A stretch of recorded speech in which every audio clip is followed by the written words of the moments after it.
primera. Amigo, coordinador. Sí, cómo no.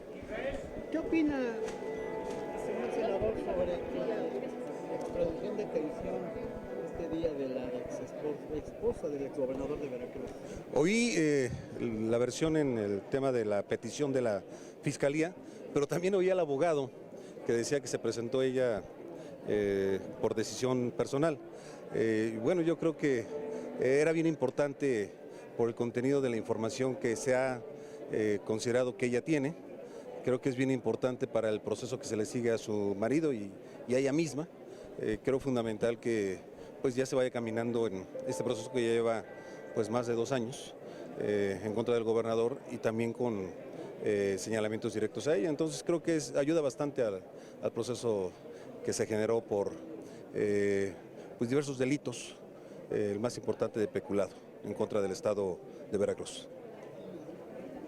Sobre el tema de la legislación de la cannabis, el PRI, su grupo parlamentario, ¿qué ha pensado al respecto? Recuerden que desde que hicimos la convocatoria en el gobierno anterior, se sacó como conclusión el que se pudiera no solamente dar pase a la sentencia de la Corte, sino ir más allá, al uso recreativo de la cannabis. Entonces, nosotros en nuestro grupo, la mayoría, quiero decirles que en este sentido vamos a dejar en libertad a cada senadora y senador de tomar su decisión, pero la mayoría estamos ya por dar más allá del paso que la Corte nos ha señalado, el de sea para uso médico, ahora también para uso recreativo, va más allá. Sí queremos que se regule, sí queremos que se entre a un proceso, pero muy cuidadoso, en 2 sentidos. Uno, en el que se diga en una campaña amplia los alcances que puede tener de manera negativa el uso de la cannabis, particularmente para los jóvenes. Y en segundo lugar, que se vaya a evitar que los que puedan hacer la comercialización de la cannabis puedan ser los grupos delincuenciales con su poderío económico. Entonces tiene que haber normas y reglas bien claras para evitar que ellos se apoderen de estos procesos. Senador, ¿usted ha tenido presiones? ¿Alguien le ha hablado? Porque hablaba el senador Monreal de que hay presiones fuertes de intereses pues, que pudieran ser aviesos incluso. ¿Usted ha recibido algún tipo de llamada? ¿Pero sobre qué tema, perdón? Sobre lo de la cannabis, sobre la legalización, bueno, la despenalización. Miren, recuerden que lo vivimos siendo secretario de Gobernación. Hay grupos que les interesa mucho desde la sociedad civil, déjenme decirles, y obviamente sobre familiares de algunos enfermos organizados que pedían ya la regularización. Pero no, la verdad es que no lo hemos recibido como tal. Nosotros no lo hemos recibido como tal, pero lo viví como secretario de Gobernación, una gran exigencia de ya dar el paso importante, que yo estaría muy en contra de que esto va a disminuir la violencia en el país. Totalmente en contra de considerar que esto va a disminuir la violencia. Puede ayudar, es cierto, pero la violencia del país no se va a disminuir considerablemente por la regulación de la cannabis. Lo que ayude será bueno, pero creo que debe de ser otras las razones que nos lleven a la regularización de la cannabis. Yo creo que será la próxima semana cuando ya entre este proceso, que se ha tardado un poco, pero creo que tenemos que sacar una buena ley, el resultado de una buena iniciativa que permita lo que yo les dije ahora, que no vayan a ocupar otros la regularización de la marihuana para usos de la delincuencia organizada. Eso es bien delicado, eso es lo que tenemos que hacer. Tenemos que tomar los ejemplos de otros países. Conozco otros ejemplos de otros países donde lo han hecho muy bien. Creo que tenemos que hacerlo bien hecho para evitar los riesgos que ya les he mencionado. Pero puede ser negocio, senador, o sea, es decir, ¿se puede hacer negocio de este asunto? Nuestra consideración es que sí. Nuestra consideración es que se puede dar ese paso, pero tenemos que procurar informar bien de los efectos negativos de la cannabis y por el otro lado evitar que sea la delincuencia organizada, el crimen organizado, el que se apodere de la comercialización de la cannabis. Senador, volviendo al tema de Veracruz, ¿por qué en la pasada administración no se detuvo a la señora Karime Lozano? Miren, yo les puedo decir lo que nosotros señalamos, a mis alcances, y como secretario de Gobernación, bueno, me tocó buscar al en ese momento prófugo de la ley, Duarte, y pues que era lo que me pedía la Fiscalía, la investigación de dónde podía estar. No nos tocó pues la petición de la señora. Habría que preguntarle a quien estaba en la Procuraduría entonces el por qué no se había girado la orden de aprehensión contra ella. No lo sé. Fue detenida, pero ¿cree que realmente la vayan a traer a México y realmente sepa la verdad de lo que pasa con su esposa? La Fiscalía ha dado un paso importante, que viene a respuesta de la pregunta, el por qué no se la había llamado. No solo por lo que se le ha señalado a ella, sino por la información que puede contener respecto a las acusaciones de los malos usos de los recursos públicos de parte de su esposo. Entonces creo que es un paso fundamental y yo pues felicito a la Fiscalía porque ya señal de que teniendo la información completa habrá pues justicia al pueblo de Veracruz respecto a las acciones de Duarte en el pasado sexenio. ¿Tendrá que estar en México finalmente? Pues para seguir el proceso, obviamente sí, tendrá que estar aquí. Muchas gracias. Estén muy bien. Gracias, senador. Gracias. Realidad incluso de cuál es el fondo de las acusaciones en Estados Unidos, es decir, los delitos que se persiguen. Yo me imagino que su defensa debe estar aplicado al tema, ¿no? Gobernador, en torno al Metrobús, ¿hay posibilidades de que se retome El Metrobús de Coahuila está por terminarse.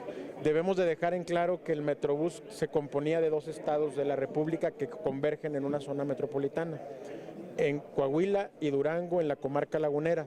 El Metrobús de la parte de Coahuila está prácticamente al 96%. Estamos por terminarlo. Es lamentable que no se haya dado en la parte de Durango porque era todo un proyecto integral de BRT en la comarca lagunera. Y bueno, pues si no fue así, Coahuila sí tiene ahorita la capacidad de enfrentar el reto de un nuevo modelo de transporte que nos permita ayudar a la comarca lagunera. ¿No es el abandono de la federación hacia los estados? ¿No les proporciona suficientes recursos y ahora cancela obras de esta naturaleza? Yo no hablaría de abandono, yo hablaría de decisiones que probablemente no favorecen al crecimiento económico del país. Coahuila hace su propio esfuerzo, un esfuerzo aislado, donde los indicadores hoy han mejorado mucho en materia de seguridad, en materia de economía, de desarrollo económico, de educación, pero sobre todo hoy Coahuila se proyecta como un gran polo de desarrollo hacia el norte del país con inversión extranjera. Tenemos el primer lugar per cápita de inversión extranjera directa. Somos el estado también con primer lugar en formalidad laboral. Es decir, Coahuila hace su esfuerzo, que es aislado y que no importando cuál es la circunstancia de las entidades vecinas o del mismo país, Coahuila tiene un crecimiento arriba del 4% y eso nos coloca como una entidad productiva en desarrollo y que además tiene sus propios conceptos de crecimiento en la alianza con alcaldesas y alcaldes, con empresarios, con estabilidad laboral, con estabilidad magisterial. Tenemos 29 años que no tenemos una sola huelga, que no tenemos problemas en la entidad y eso aplica para... ¿Tenían paros técnicos en automotrices? No, pero eso viene de Estados Unidos, lo sabes. Viene de General Motors y eso aplica cuando cuando hay una empresa que está en el país, pues a veces los efectos surten el mismo efecto que la matriz o que en Estados Unidos dentro de la armadora, ¿no? Nada de qué preocuparse para Coahuila. Ya de General Motors regresó a su producción con normalidad.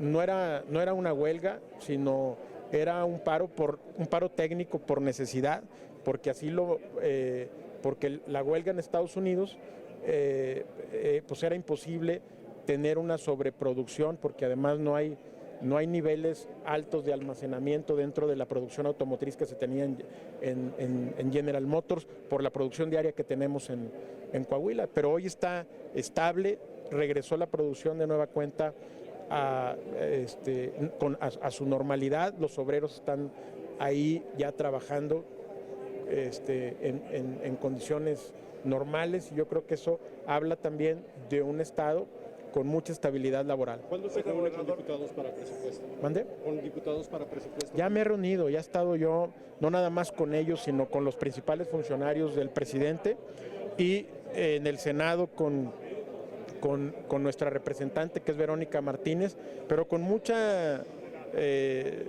coordinación con los líderes parlamentarios que estuvieron hoy todos en el evento de Coahuila, apoyando a nuestra entidad, sobre todo con Miguel Osorio, con el senador Osorio, que ha sido muy solidario con Coahuila y que estamos ya nosotros poniendo sobre la mesa los rubros en los que no se vio favorecida nuestra entidad, que son muchos, y que bueno, pues esto no es un tema de Coahuila, es un tema de todas las entidades federativas dentro de una disminución real del presupuesto y que bueno, pues solamente a través de proyectos se han destinado algunos recursos, pero no bajo una visión integral que nos permita ver por la economía de nuestra entidad en la construcción de infraestructura, carreteras, en el sector de la construcción y de la vivienda, que sufrió una caída drástica y Coahuila no se escapó.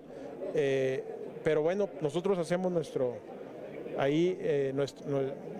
propio esfuerzo. Oiga, gobernador, estamos a la víspera de que se apruebe la marihuana para uso lúdico. ¿Cómo lo ve su estado, que es frontera con Estados Unidos? Mira, es un tema en el cual creo que tiene que transitar en México.